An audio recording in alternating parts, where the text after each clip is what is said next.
We're an hour before low tide now, so I've just come down to the kirk to see if I'm able to dig a few lug.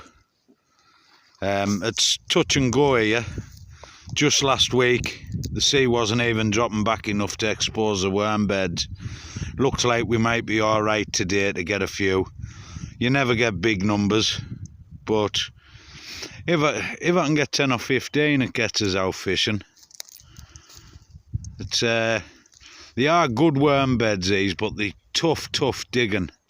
It's just stone. But we'll see what we can do. Like I say, tide's been kind to us at the minute. It's dropping back. Wasn't dropping back anywhere near this last week. So we'll see what we can dig.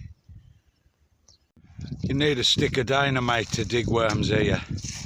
I'm absolutely blown out my arse. The fork's a casualty as well. So we're struggling, but we're getting a few anyway. So I'm going to give it another half hour, 45 minutes, something like that. Let's see if we can get enough for it. Well, I've got enough for a session now. I've probably got about 25-30 worms. So, but it's just hard work. Well, I don't mind that. Hopefully it'll get us a few fish at the weekend. However, we do have some big winds coming in, so it might just be a case that I spend all this time digging these and I end up coming back down and tipping them out. We'll see. But I would rather have them and not use them than not have none and then need them. So if I can possibly fish, I don't care how windy it is. As long as I can see bites, I'll be out. There we go. A little bit of effort. We've got enough prime cod baits there for a good session. In between 40 and 50 in there. All decent worms.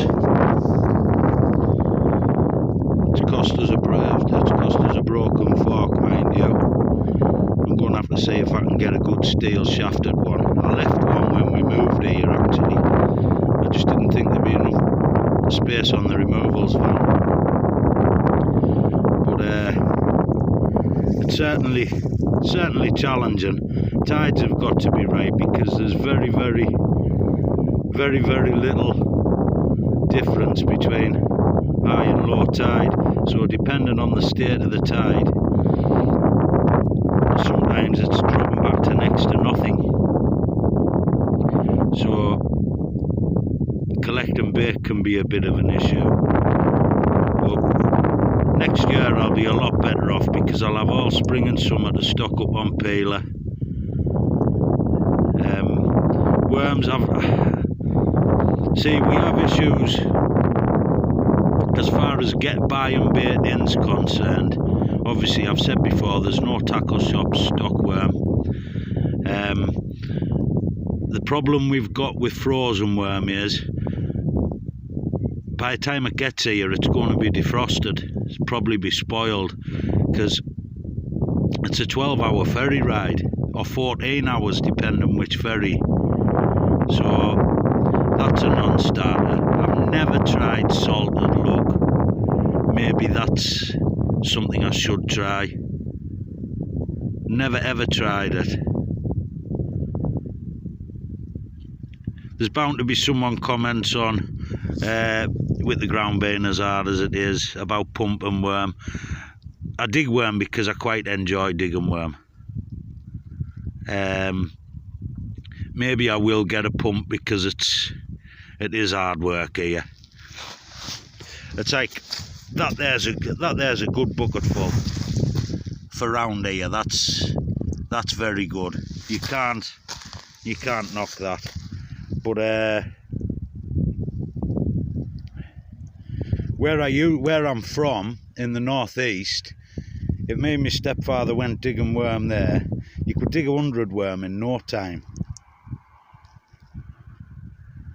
This is, you just sort of take for granted that you're going to be able to fish every weekend. since I moved here, it's like quite often it's too rough. Quite often with work and other commitments, you haven't got bait. I can sort of see why people don't fish so much in winter here.